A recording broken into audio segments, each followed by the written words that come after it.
الحمد لله الحمد لله وكفى وسلام على عباده الذين اصطفى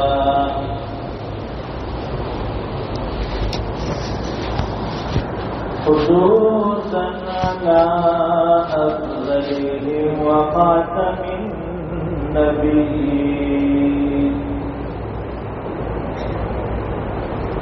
محمد الأمين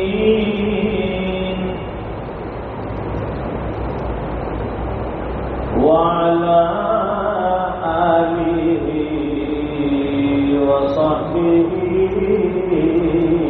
أجمعين.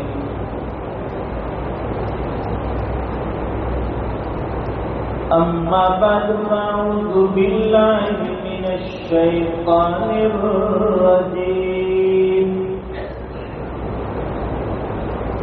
بسم الله الرحمن الرحيم.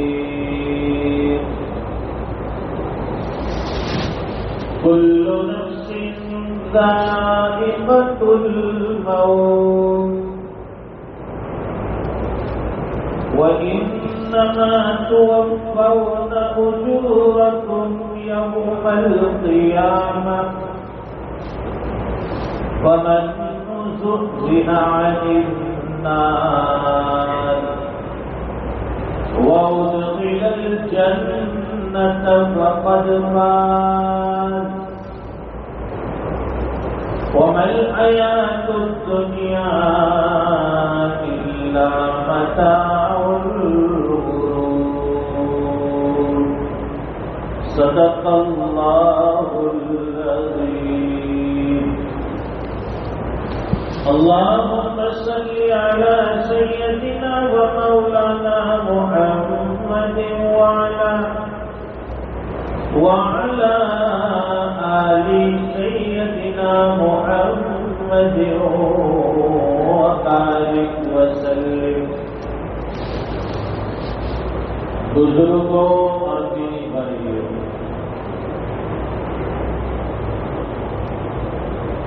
اللہ تعالیٰ نے اس دنیا کو، اس کائنات کو پانی بنایا ہے. فنا ہونے والی دنیا، ختم ہونے والی دنیا، مٹ جانے والی دنیا،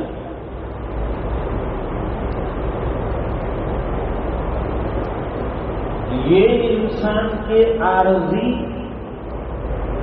رہائش گاہ. جس طرح سے ایک مسافر سفر کرتے ہوئے کسی جگہ پڑاؤ ڈالتا ہے، قیام کرتا ہے، ٹھہرتا ہے، وہاں اس کا قیام اور ٹھہرنا عارضی طور پر ہوتا ہے، کچھ وقت کے لیے ہوتا ہے. وہ ہمیشہ کے لیے وہاں ٹھہرتا نہیں ہے. اسے معلوم ہے کہ مجھے آج نہیں تو کل یہاں سے سفر کر کے آگے جانا ہے، آگے روانہ ہونا ہے. اس لیے وہ اپنی ضرورت کی محدود چیز سفر کے ساتھ رکھتا ہے.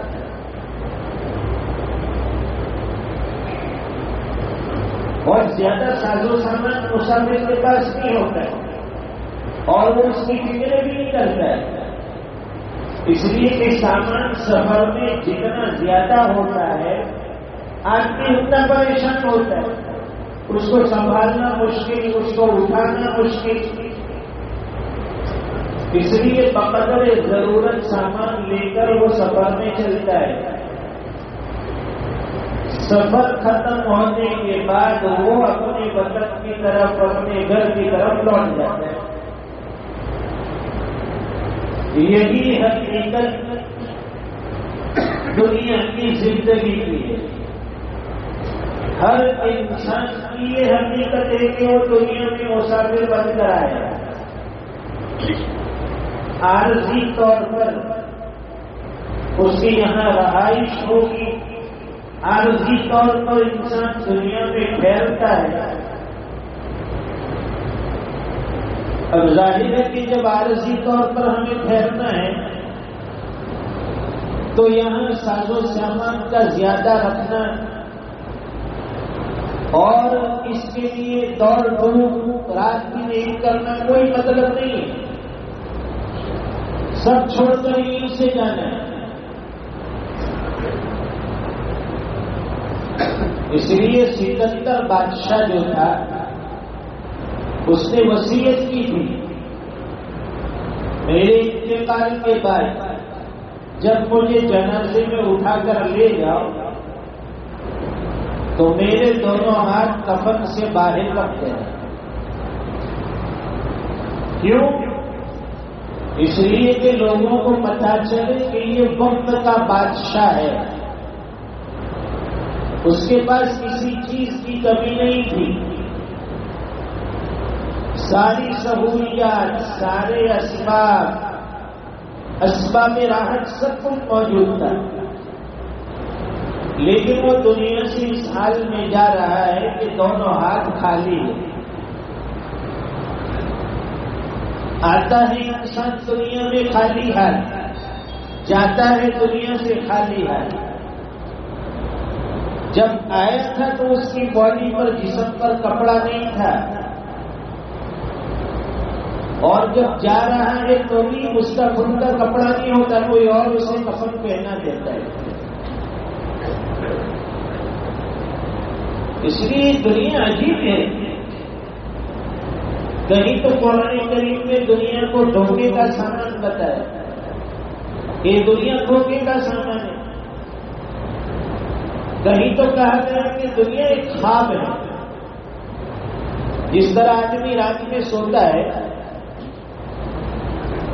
اور کوئی خواب دیکھ لیتا ہے، صبح اٹھتا ہے تو پھر پتہ چلتا ہے کہ یہ تو ایک خواب تھا میرا. دنیا کی زندگی بھی ایک خواب ہے، ایک دھوکے کا سامان ہے. یہاں اللہ تعالیٰ نے اعمال صالحہ جوڑنے کے لیے بھیجا ہے. اس لیے اللہ والے نے بڑی اچھی بات کہی، تو اے بشر جہاں سے جس دم روانہ ہوگا کوئی نہ ساتھ دے گا اور تو اکیلا ہوگا. دنیا میں آیا انسان اکیلا جائے گا، اکیلا، کوئی ساتھ آنے والا نہیں ہے. بیوی کتنی محبت کرنے والی ہے وہ ساتھ نہیں آئیں گے. اولاد کتنی محبت کرنے والی ہے وہ بھی ساتھ نہیں آئیں گے. ابا کو قبر تک پہنچا دیں گے، ماں کو قبر تک پہنچا دیں گے، مٹی ڈال کر ہاتھ جھاڑ کر گھر چلے آئیں. وقت نظر سرانے آئیں گے سب پیارے اور صورت کو دیکھتے روئیں گے غم کے مارے. سب رشتے دار قریب ہوں گے. ابا دنیا سے جا رہے ہیں، کوئی رو رہا ہے، کوئی کلمے کی تلقین کر رہا ہے. اور یاسین جب پڑھیں گے تو نیم جان ہوگا. تو اے بشر جہاں سے جس دم روانہ ہوگا کوئی نہ ساتھ دے گا اور تو اکیلا ہوگا. جب جسم سے روح نہیں نکلتی تو پھر لوگ کلمہ دیتے ہیں، یاسین شریف پڑھتے ہیں کہ بھائی ابا کی روح آسانی سے نکل جائے، امی کی روح آسانی سے نکل جائے. ہمارے رشتے دار کی روح آسانی سے پرواز کر جائے. یہ دنیا کی حقیقت ہے دوستو. ایک دن آئے تھے، ایک دن جاتا ہے. ساتھ میں انسان کے اعمال ہوں گے. قرآن کریم میں اللہ فرماتے کل نفس ذائقۃ الموت، ہر جاندار کو، ہر زیرو کو موت کا مزہ چکھنا ہے. انسان ہو، جنات ہو، فرشتے ہو، سب کو موت کا مزہ چکھنا ہے. سب کی باری آتی ہے اور بڑی سخت چیز ہے موت. اس لیے دعا سکھائی گئی، دعا مانگی اللہم انی اعوذ بک من غمرات الموت وسکرات الموت. اے اللہ موت کی سختی سے نجات عطا فرما، سکرات سے ہمیں بچا دے. اللہم بارک لی فی الموت وفیما بعد الموت. اے اللہ موت آسان عطا فرما. نیک لوگوں کی روح کیسے نکالی جاتی ہے؟ جیسے ہماری ماں بہنیں آٹے میں سے بال نکال دیتی ہے، فرشتے اس طرح اس کی روح نکال دیتے ہیں. اور جو بندہ فاسق و فاجر ہوتا ہے، گنہگار ہوتا ہے، نافرمان ہوتا ہے، اس کی روح فرشتے ایسی سختی سے نکالتے ہیں جیسے کوئی خاردار جھاڑی ہو، کانٹے دار جھاڑی ہو، اس پر کوئی باریک کپڑا ڈال دیا جائے اور اس کے بعد اس کپڑے کو کھینچا جائے. اس کا ایک ایک ریشہ، اس کا ایک ایک داغا جیسے الگ ہوتا ہے، ایسے سختی سے روح نکالی جائے. کل نفس ذائقۃ الموت وإنما توفون أجوركم يوم القيامة. اللہ فرماتے ہیں ہمارے یہاں نا انصافی نہیں ہے، دنیا والے نا انصافی کرتے، تمہیں تمہارا اجر قیامت کے دن پورا پورا ملے گا، دیا جائے گا. قیامت کے دن اللہ پورا اجر عطا فرمائیں گے. وہاں نا انصافی نہیں ہوگی، ذرہ برابر. آگے اللہ فرماتے ہیں فمن زحزح عن النار، کہ تو جہنم کی آگ سے دور کر دیا گیا، روک لیا گیا، بچا لیا گیا. جہنم سے اس کو دور کر دیا. وَأُدْخِلَ الْجَنَّةَ فَقَدْ فَازَ، اور جسے جنت میں داخل کر دیا گیا وہ کامیاب ہو گیا. جہنم سے دوری اور جنت کا داخلہ یہ ایمان والے کی کامیابی. اور آخری آیت جھنجھوڑنے والی وَمَا الْحَيَاةُ الدُّنْيَا إِلَّا مَتَاعُ الْغُرُورِ. دنیا کی زندگی، دنیا کا سامان، دنیا کا جینا، یہاں کا رہنا سب دھوکے کا سامان ہے. یہ سب دھوکہ ہے. ساری چیزیں یہ چھوڑ کر ہمیں چلے جانا ہے. ابھی 5-6 دن پہلے ہمارے مرحوم بھائی قاری یونس کا انتقال ہوا. کسی نے سوچا کہ نہیں تھا، چلتے پھرتے. شوگر پریشر کے مریض تو تھے، دوپہر میں آرام کے لیے لیتے، گھر والے نہیں گئے ہوئے، بس وہ لیتے تو آخری لیٹنا ہوا، ختم ہو گئی دنیا سے، رخصت ہو گئے، اللہ کی بارگاہ میں پہنچ گئے. بہت آسانی سے روح نکل گئی، پتہ بھی نہیں چلا.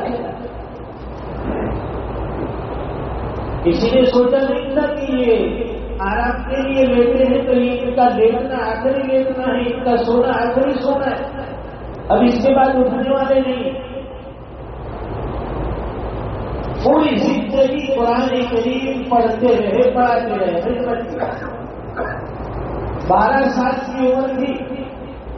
12 سال کی عمر میں ہمارے والد صاحب کے ابا نے انہیں پڑھنے کے لیے مدرسہ اسلامیہ سوری باغ پہنچا دیا. یہاں اسکول میں 5ویں کلاس میں تھے تو 5ویں کلاس میں مسلسل 2-3 سال تک ناکام ہوتے رہے، فیل ہوتے رہے۔ تو ابا نے سوچا کہ یہ اسکول میں کچھ چلنے والا ہے نہیں، اسے مدرسے میں ڈال دیا۔ بعض لوگوں نے کہا کہ جب یہ اسکول میں چلتا نہیں ہے تو مدرسے میں کیسے کرے گا؟ خیر اللہ کا نام لے کر مدرسے میں داخل کر دیا۔ اللہ تعالیٰ نے ذہن ایسا کھولا کہ 1.25 سال سے 1.5 سال میں قرآن کریم حفظ کر دیا۔ پاؤ پارا سبق سناتے تھے استاد کو، 1.25 سال میں حفظ مکمل، 1.5 سال میں مکمل۔ اس کے بعد کچھ عرصے کے لیے یہاں علی پور بیگام کے اندر مدرسے میں پڑھا 1-2 سال، 1-2 سال تراج مفتاح العلوم میں بھی پڑھا۔ پھر تجوید کے لیے صوفی بات گیا، قاری کلاس پڑھا، تجوید کی، اور پڑھتے 18 سال کی عمر میں پڑھانے کے لیے بیٹھ گئے۔ 18 سال کی عمر میں تو گویا 12 سال کی عمر سے اخیر تک، یعنی انتقال ہوا 52 سال کی عمر میں۔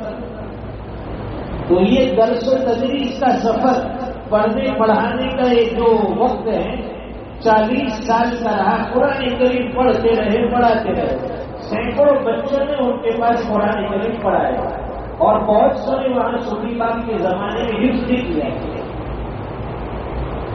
بالکل خاموش طبیعت، ہنستے بولنے والے، مدرسے کی معمولی تنخواہ پر صبر کرنے والے، ظاہری کوئی آمدنی نہیں تھی۔